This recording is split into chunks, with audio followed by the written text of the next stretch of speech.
smile now when you get your driver's license because it might mess up the face scanners because you're not normally smiling. That's a reverse. You're going through scanners, you can smile and fool them because they're meant for your straight face.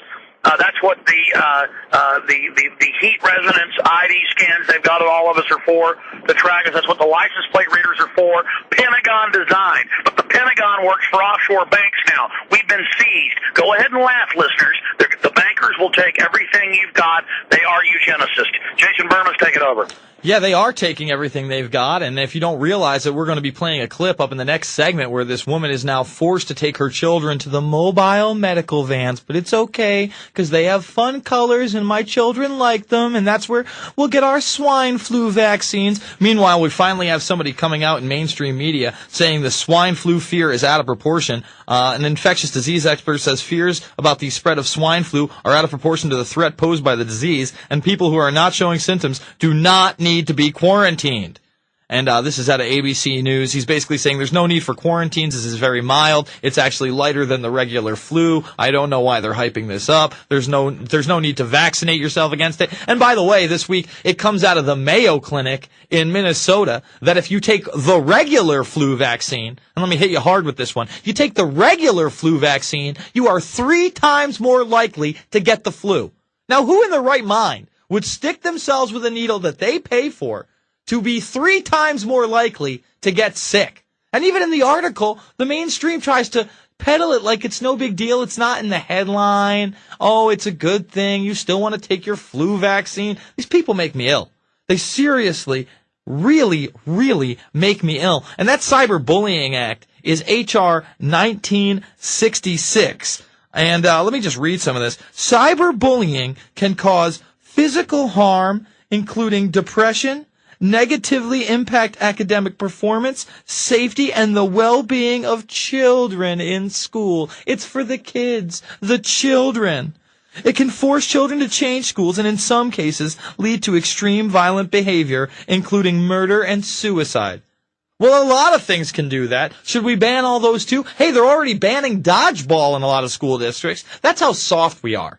That's how soft we've begun. That was like what I was looking forward to as a child when I was in school, the 30 minutes of recess to go play a little dodgeball. Maybe we'd be lucky enough to do so in gym class. But we don't want to build character anymore. We don't want our kids physically fit. That's why we feed them high fructose corn syrup cut with mercury. It's not bad enough. The high fructose corn syrup shows that it is the cause of most of the diabetes and, health issues out there for young people. Let's just dumb them down a little bit with a heavy metal. That's a good idea. That sounds great.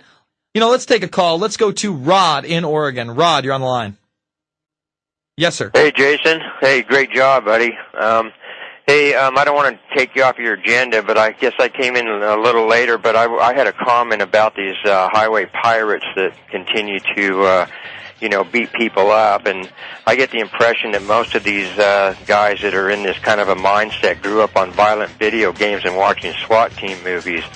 Well, that is definitely a possibility, sir, and I thank you for the call, but, violence, that was around before video games. It was around before television, and are they using predictive programming? You bet they are. It's the Alex Jones Show. We'll be back after this.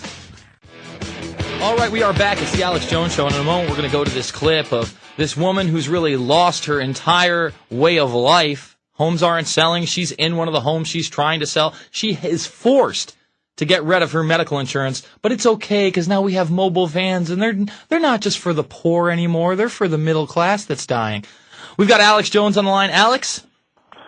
Yeah, Jason, thanks for sitting in, but most talk show hosts don't like having to do their shows and can't wait to take off. Me, I've been calling in every day for Thursday and Friday today when you filled in. I appreciate it. But, I forgot to make the most important point about the fact that since 1996, they have openly, by federal law, turned the entire phone company systems, the cybersecurity systems, the telecommunications hubs, the internet hubs, into giant snoop grids.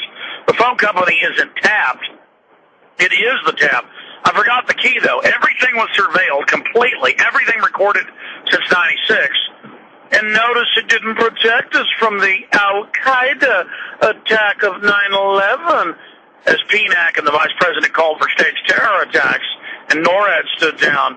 Of course, we know that was an inside job, and now they're saying we've got to have cybersecurity and federalize and take everything over. But don't worry, we won't listen to you or track you. It's just to keep you safe from Al-Qaeda, the known CIA operatives who love to take the blame.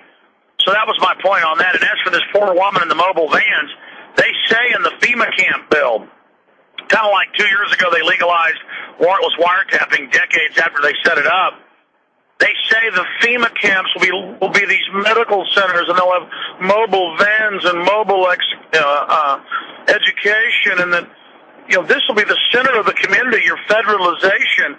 Now we have the new federal police, and now they're running checkpoints in Dallas and Denver and Boston and warrantless checkpoints.